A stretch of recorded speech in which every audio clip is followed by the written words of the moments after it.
মই ভাবো তিনি গগৈ তীব্র প্রতিদ্বন্দ্বিতার সম্মুখীন। আমি বিলাক নাই, আমার কোনো প্রতিদ্বন্দ্বিতা নাই, কিন্তু তিনি গগৈয়ে ইলেকশনের লাস্ট ভোটটো গন্তি হোৱালৈকে টেনশনত থাকিব লাগিব। জিকা হাৰা মই জাষ্ট 5টা বজাত গৈছে, এতিয়া আজি মই ক'ব নোৱাৰো, সোধাও নাই মই, কিন্তু তিনি গগৈ, কাৰণ এই তিনি গগৈৰ কনচেপ্টটোৱে মানুহে বেয়া পাইছে, আৰু এই তিনি গগৈয়ে শেষলৈকে তেওঁলোকে ইলেকশনৰ লাষ্ট ভোটটো কাউণ্টিং হোৱালৈকে টেনশনত থাকিব লাগে। হয়তো 2000 ভোটত জিকিব পাৰে, 2000 ভোটত হাৰিব পাৰে, মই নকওঁ, কিন্তু আমি যেনেকে জিকিম তাৰ ওচৰা ওচৰিও তেওঁলোক যাব নোৱাৰে। আমি গগৈ নোহোৱা মানুহবিলাকে যিটো ভোটত জিকিম তেওঁলোক তাৰ ওচৰত যাব নোৱাৰে, আৰু বিজেপিৰ গগৈবিলাকে তাতকৈ ভাল ভোটত জিকিব। যদি তৰংগ গগৈ আৰু অখিল গগৈৰ মাৰ্জিন দেখে, তৰংগ গগৈ বেছি ভোটত জিকিব। যদি হীৰেন গগৈ আৰু লুৰিণ গগৈ পাৰ্চেণ্টেজ জোখে, আমাৰ হীৰেন গগৈ বেছি ভোটত জিকিব। কাৰণ আমাৰ সমাজখন এনেকে টাইটেলৰ ভিত্তিত নচলে। স্বৰ্গদেউ চাওলুং চুকাফা আৰু মহাপুৰুষ শ্ৰীমন্ত শংকৰদেৱে এখন বেলেগ অসমীয়া সমাজ গঢ়ি থৈ গৈছিল। গগৈ বুলি কওঁতে বুঢ়াগোহাঁইখিনিওতো বাদ পৰে, বৰগোহাঁইখিনিও বাদ পৰে, সন্দিকৈখিনিও বাদ পৰে।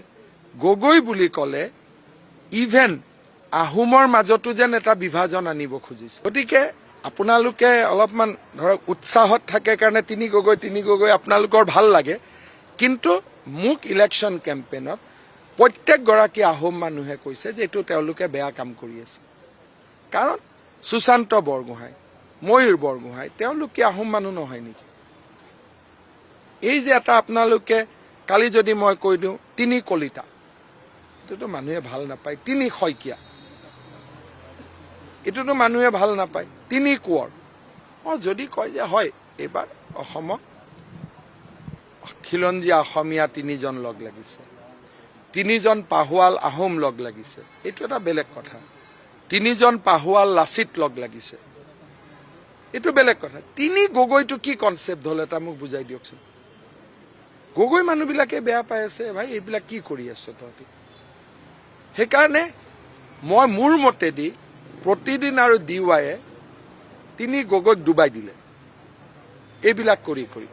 মই ভাবো তিনি গগৈ তীব্ৰ প্ৰতিদ্বন্দ্বিতাৰ সন্মুখীন। আমি বিলাক নাই, আমাৰ কোনো প্ৰতিদ্বন্দ্বিতা নাই, কিন্তু তিনি গগৈয়ে ইলেকশনৰ লাষ্ট ভোটটো গন্তি হোৱালৈকে টেনশনত থাকিব লাগিব। জিকা হাৰা মই জাষ্ট 5টা বজাত গৈছে, এতিয়া আজি মই ক'ব নোৱাৰো, সোধাও নাই মই, কিন্তু তিনি গগৈ, কাৰণ এই তিনি গগৈৰ কনচেপ্টটোৱে মানুহে বেয়া পাইছে, আৰু এই তিনি গগৈয়ে শেষলৈকে তেওঁলোকে ইলেকশনৰ লাষ্ট ভোটটো কাউণ্টিং হোৱালৈকে টেনশনত থাকিব লাগে। হয়তো 2000 ভোটত জিকিব পাৰে, 2000 ভোটত হাৰিব পাৰে, মই নকওঁ, কিন্তু আমি যেনেকে জিকিম তাৰ ওচৰা ওচৰিও তেওঁলোক যাব নোৱাৰে। আমি গগৈ নোহোৱা মানুহবিলাকে যিটো ভোটত জিকিম তেওঁলোক তাৰ ওচৰত যাব নোৱাৰে, আৰু বিজেপিৰ গগৈবিলাকে তাতকৈ ভাল ভোটত জিকিব। যদি তৰংগ গগৈ আৰু অখিল গগৈৰ মাৰ্জিন দেখে, তৰংগ গগৈ বেছি ভোটত জিকিব। যদি হীৰেন গগৈ আৰু লুৰিণ গগৈ পাৰ্চেণ্টেজ জোখে, আমাৰ হীৰেন গগৈ বেছি ভোটত জিকিব। কাৰণ আমাৰ সমাজখন এনেকে টাইটেলৰ ভিত্তিত নচলে। স্বৰ্গদেউ চাওলুং চুকাফা আৰু মহাপুৰুষ শ্ৰীমন্ত শংকৰদেৱে এখন বেলেগ অসমীয়া সমাজ গঢ়ি থৈ গৈছিল। গগৈ বুলি কওঁতে বুঢ়াগোহাঁইখিনিওতো বাদ পৰে, বৰগোহাঁইখিনিও বাদ পৰে, সন্দিকৈখিনিও বাদ পৰে। গগৈ বুলি ক'লে ইভেন আহোমৰ মাজতো যেন এটা বিভাজন আনিব খুজিছে। গতিকে আপোনালোকে অলপমান ধৰক উৎসাহত থাকে কাৰণে তিনি গগৈ আপোনালোকৰ ভাল লাগে, কিন্তু মোক ইলেকশ্যন কেম্পেইনত প্ৰত্যেকগৰাকী আহোম মানুহে কৈছে যে এইটো তেওঁলোকে বেয়া কাম কৰি আছে।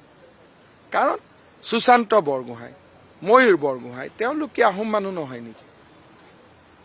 এই যে এটা আপোনালোকে কালি যদি মই কৈ দিওঁ তিনি কলিতা, এইটোতো মানুহে ভাল নাপায়। তিনি শইকীয়া, এইটোতো মানুহে ভাল নাপায়। তিনি কোঁৱৰ, যদি কয় যে হয় এইবাৰ অসমত খিলঞ্জীয়া অসমীয়া তিনিজন লগ লাগিছে, তিনিজন পাহোৱাল আহোম লগ লাগিছে, এইটো এটা বেলেগ কথা। তিনিজন পাহোৱাল লাচিত লগ লাগিছে, এইটো বেলেগ কথা। তিনি গগৈটো কি কনচেপ্ট হ'ল এটা মোক বুজাই দিয়কচোন। গগৈ মানুহবিলাকে বেয়া পাই আছে, ভাই এইবিলাক কি কৰি আছ তহঁতি। সেইকাৰণে মই মোৰ মতেদি প্ৰতিদিন আৰু DY তিনি গগৈক ডুবাই দিলে এইবিলাক কৰি কৰি।